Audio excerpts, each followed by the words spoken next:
Assalamualaikum warahmatullahi wabarakatuh. Kami dari kelompok manajemen koperasi dan UMKM akan membahas tentang mengenal kinerja koperasi di Indonesia dengan saya Ernie Sutarianti, NIM 1861186. Saya Vena Aktavia, NIM 1861229. Saya Ajeng Wisenoko Putri, NIM 1861247. Saya Muhammad Bayi Kusma Haji, NIM 1816243.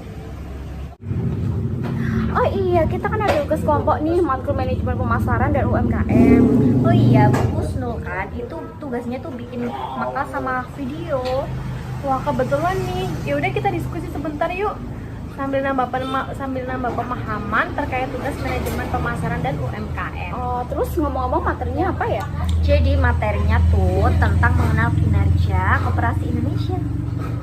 Nah, sebelum ke bahasan yang lebih jauh, jadi koperasi merupakan usaha bersama dari sekelompok orang yang mempunyai kepentingan yang sama dengan tujuan meningkatkan kesejahteraan anggotanya. Koperasi di Indonesia saat ini telah berkembang dengan pesat karena para anggotanya yang terdiri dari masyarakat umum telah mengetahui manfaat dari pendirian koperasi. Terus kalau variabel kinerja koperasi itu apa? Nah, kalau variabel kinerja secara umum bertujuan untuk mengukur dan melihat perkembangan atau pertumbuhan koperasi di Indonesia.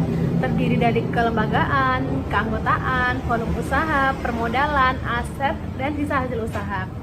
Variabel-variabel tersebut pada dasarnya belumlah dapat mencerminkan secara tepat untuk dipakai melihat peranan atau pangsa koperasi terhadap pembangunan ekonomi nasional. Nah, kemudian faktor yang mempengaruhi kinerja tidak terjadi dengan sendirinya. Dengan kata lain, terdapat beberapa faktor yang mempengaruhi kinerja. Adapun faktor-faktor itu, yang pertama ada faktor individu, yang kedua ada kepemimpinan, yang ketiga ada faktor kelompok, yang kelima ada faktor situasi. Oh, nah,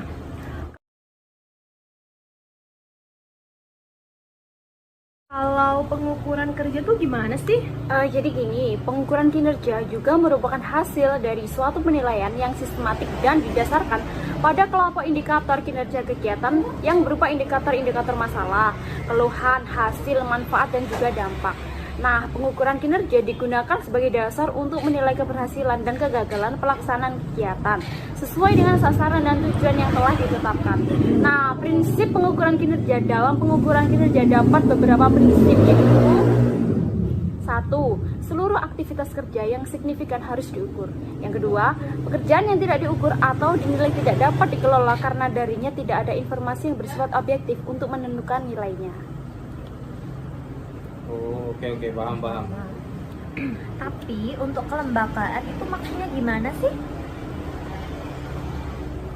Jadi, lembaga koperasi merupakan sebuah lembaga keuangan yang berasaskan keluargaan dan bergotong royong. Dan tujuannya tak lain meningkatkan taraf ekonomi anggota dan masyarakat sekitar. Ada 3 hal penting tujuan sebuah lembaga didirikan. Pertama, memaksimumkan keuntungan. Kedua, memaksimumkan nilai perusahaan. Ketiga, meminimumkan biaya. Oh. Nah, dan koperasi berlandaskan hukum. Koperasi berbentuk badan hukum sesuai dengan Undang-Undang Nomor 12 Tahun 1967. Ialah organisasi ekonomi rakyat yang berwatak sosial, beranggotakan orang-orang atau koperasi yang merupakan tata susunan ekonomi sebagai usaha bersama berdasarkan asas kekeluargaan. Kinerja koperasi khusus mengenai perhimpunan, koperasi harus bekerja berdasarkan ketentuan undang-undang untuk umum mengenai organisasi usaha atau perorangan atau persekutuan. Tapi kalau volume usaha koperasi itu apa sih ya? Jadi gini, volume usaha adalah total nilai penjualan atau penerimaan dari barang dan jasa pada suatu periode atau dalam buku tahun yang bersangkutan. Nah, dengan demikian volume usaha koperasi adalah akumulasi nilai penerimaan barang dan jasa sejak awal tahun buku sampai dengan akhir tahun buku. Terus kalau sumber-sumber modal koperasi menurut UU nomor 25 tahun 1992, yang pertama ada modal dasar, yang kedua ada modal sendiri. Modal sendiri itu ada simpanan pokok, simpanan wajib, dana cadangan, sama hibah. Yang ketiga ada modal pinjaman. Di dalam modal pinjaman itu ada pinjaman dari anggota, pinjaman dari koperasi lain, pinjaman dari lembaga keuangan, obligasi dan surat utang, sumber keuangan lain. Nah, kalau untuk aset koperasi itu gimana sih? Oh, aset koperasi itu kekayaan yang dimiliki dan dikelola koperasi untuk menjalankan operasional usaha. Aset merupakan sumber daya yang dikuasai koperasi sebagai akibat dari peristiwa masa lalu dan dari mana manfaat ekonomi di masa depan diharapkan akan diperoleh koperasi. Aset yang diperoleh dari sumbangan yang tidak terikat penggunaannya diakui sebagai aset tetap. Oh iya. Yang komponen asetnya kan ada dua, aset lancar dan aset tidak lancar. Oke, paham. Terus kalau SHU itu apa? Nah, jadi SHU koperasi adalah selisih dari seluruh pemasukan atau penerimaan total value atau bisa dilambangkan TR dengan biaya-biaya atau biaya total dengan lambang TC dalam 1 tahun waktu. Kalau efisiensi koperasi ada yang tahu nggak? Bentar, kayaknya aku tahu deh. Jadi gini, kunci utama efisiensi koperasi adalah pelayanan usaha kepada anggotanya.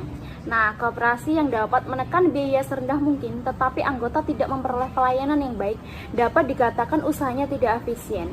Di samping tidak memiliki tingkat efektivitas yang tinggi, sebab dampak kooperatifnya tidak dirasakan sama anggotanya. Nah, untuk mengukur efisiensi organisasi dan usaha, ada beberapa rasio yang dapat dipergunakan yang didasarkan pada keanggotaan koperasi yang bersangkutan.